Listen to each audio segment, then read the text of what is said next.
사랑과 은혜가 풍성하신 우리 하나님 아버지 참으로 감사합니다.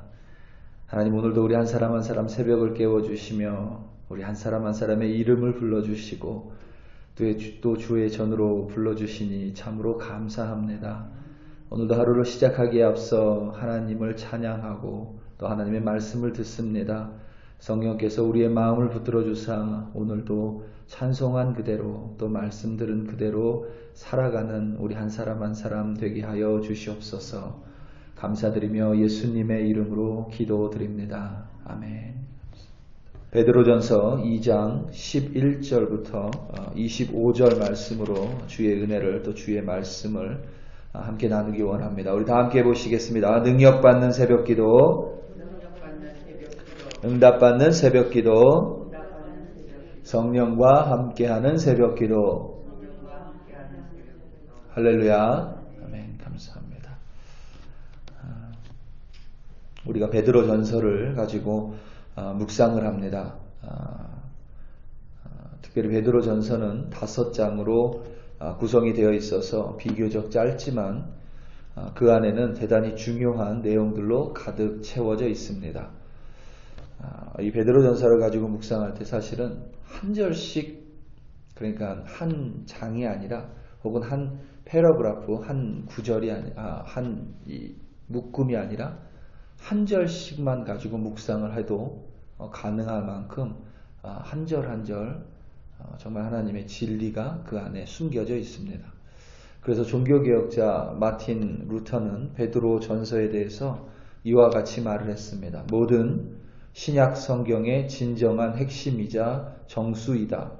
왜냐하면 베드로 전서 속에서 우리는 죄와 죽음과 지옥을 물리치고 생명과 의로움과 구원을 주신 그리스도에 대한 믿음을 얼마나 훌륭하게 묘사했는지 발견할 수 있기 때문이다.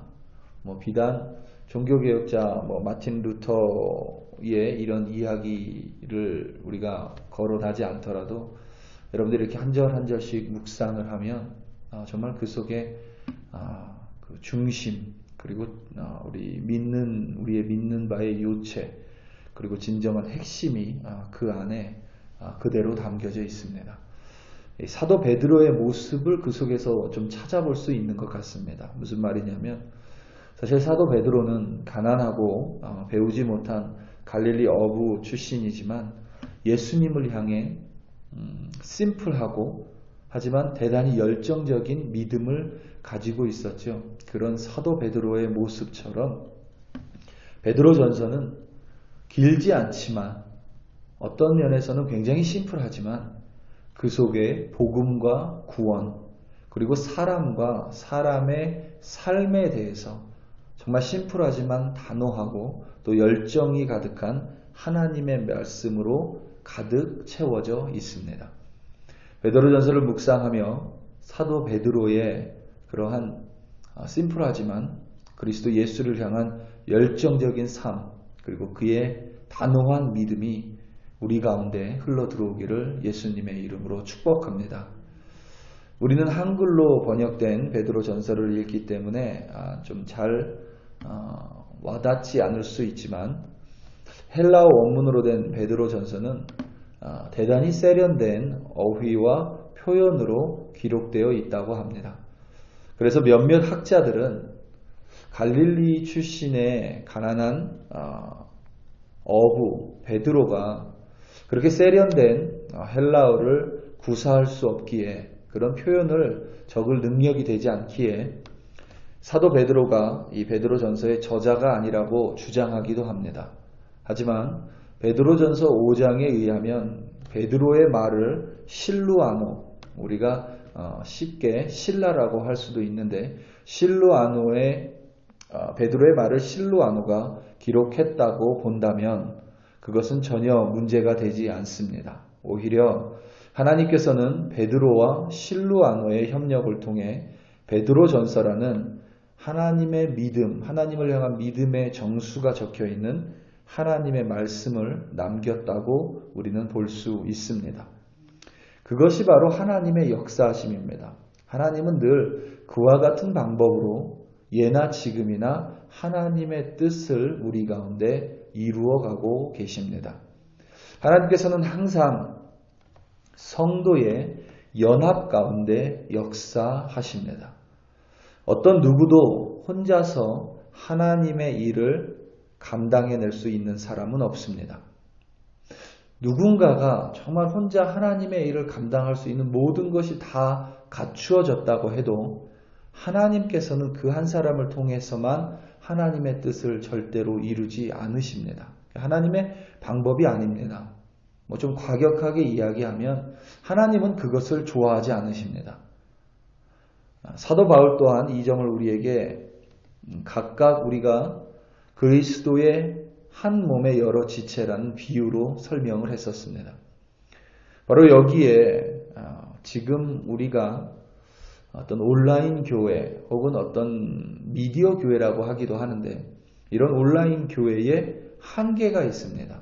무슨 말이냐면 지금 한국의 대형 교회들 중에서 온라인 교회 혹은 미디어 교회라고 부르는 이런 교회를 어떤 사역의 하나로 시작하고 있습니다. 물론 좋은 시도입니다. 저는 대단히 좋은 시도라고 생각은 합니다. 하지만 교회는 예배만으로 이루어지지 않습니다. 예배가 가장 중요하고 가장 중심이며 예배 없이는 교회라고 말할 수 없습니다. 그런데 예배라는 것을 조금만 생각해 보면 예배라는 것 자체가 우리가 함께 모여 연합하여 섬기고 수고함으로써 말미암아 하나님을 온전히 예배할 수 있게 됩니다. 그러니까 예배라는 것 자체가 연합함 없이는 그 누구도 예배를 온전하게 드릴 수 없습니다. 제가 알고 있기로는 지금 대형 교회 중에서 2군데 정도가 이러한 움직임을 보이고 있습니다. 그래서 저 또한 예의주시하고 그들의 사역을 좀 이렇게 살펴보고 있습니다. 왜냐하면 자칫 기존의 교회 질서를 파괴할 수도 있기 때문입니다. 그래서 이렇게 좀 보고 있는데 우리 각자의 사람은 절대적으로 부족한 존재들입니다. 누구 한 명을 통해서만 온전히 하나님의 뜻을 나타낼 수도 없고 혹은 어떤 사람은 너무 부족하기 때문에 그 사람을 통해서는 하나님의 뜻이 전혀 이루어질 수 없다고 본다면 우리는 하나님을 대단히 오해하고 있는 것입니다.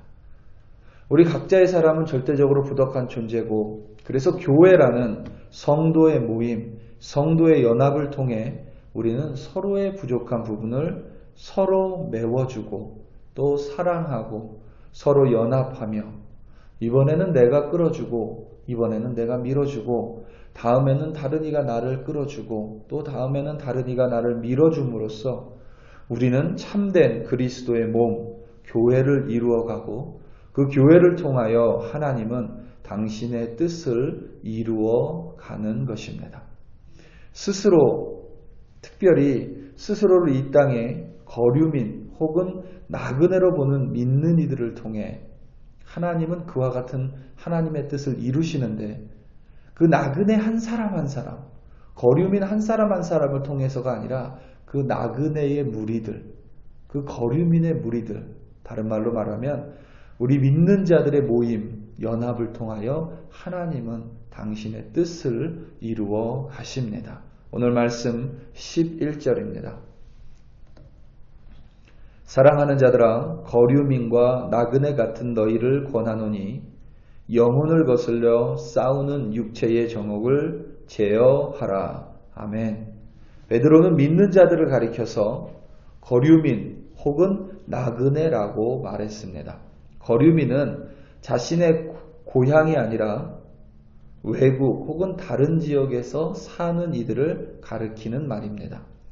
한국인으로서 우리가 미국에서 살아가는 것 또한 거류민이라고 말할 수 있을 것 같습니다. 항상 우리는 좀 나그네 같습니다. 항상 좀 낯선 느낌이 있습니다. 말 그대로 나그네라는 말 그대로 좀 정처 없이 이렇게 떠돌아다니는 것 같은 그런 느낌이 들 때가 있습니다. 여러분은 어떤지 모르겠지만 저는 가끔 그런 느낌이 들 때가 있습니다. 늘 다니는 길, 늘 운전해서 다니는 도로인데도 어느 순간 어느 날 그것이 굉장히 낯설게 느껴질 때가 있습니다. 제가 콜로라도에 산지 별로 안 됐기 때문에 이제 뭐 3년 정도 됐기 때문에 이 콜로라도에서만 그런 것을 느낀다면 뭐 좀 더 오래 살게 되면 그게 없어지겠지만 콜로라도 스프링스에서만 느꼈던 감정이 아닙니다. 때로는 전에 살던 루이빌 켄터키에서도 늘 다니는 길, 늘 학교, 교회 뭐 이런 늘 다니는 도로인데도 어느 날 그 길이 참 낯설게 느껴지고 그냥 나만 좀 이렇게 덩그러니 떨어진 것 같은 그런 느낌이 들 때가 있습니다. 루이빌 켄터키 루이빌에서뿐만 아니라 그 전에 있었던 뭐 인도에서도 뭐 하와이에서도 그런 비슷한 느낌이 있었습니다. 분명히 그 지역에 꽤 오래 살았음에도 불구하고 항상 다닌 길이고 운전하고 항상 다니는 도로임에도 불구하고 어느 날은 그 길과 그 도로 그리고 함께 가는 주변 사람들이 참 낯설게 보이고 나만 나그네 혹은 이방인처럼 느껴지는 그런 느낌이 들 때가 있습니다. 그런데 나만 나를 그렇게 이방인으로 보는 것이 아니라 주변 사람들도 나를 그렇게 보고 때로는 그렇게 이방인처럼 대합니다. 실제로 다른 이들과 모양도 다르고 말도 다르고 무엇보다 삶의 방식 자체가 다릅니다. 이런 낯설음 속에서 이방인 그리고 나그네와 같다고 느끼다가 사랑하는 가족을 만나면 참 좋습니다. 사랑하는 교회 가족들을 만나면 언제 그런 느낌을 가졌냐는 듯이 그런 낯설음이 사라지고 마음이 따뜻하고 참 좋습니다. 서로 이야기하고 서로 기도해주고 또 서로 격려하고 서로의 부족함을 메꿔주는 그 모습이 참 좋습니다. 동일한 어려움을 겪었기 때문에 때로는 누군가가 그거 아무것도 아니야 라고 말할 때 참 위로를 받습니다. 그러한 사랑 속에서 우리는 다시 힘을 얻습니다. 주님께서는 그러한 사랑의 연합 속에서 당신의 뜻을 오늘도 이루어 가시는 줄로 확신합니다. 우리 사랑하는 성도 여러분, 오늘 하루도 이 나그네 같은 세상 속에서 서로에게 베드로가 되어주시고 서로에게 실로아너가 되어주시기를 예수님의 이름으로 간절히 기도합니다. 그래야 여러분을 통하여 오늘 하루 주의 사랑과 뜻이 이루어지기를 예수님의 이름으로 축원합니다. 우리 다 함께 기도하시겠습니다.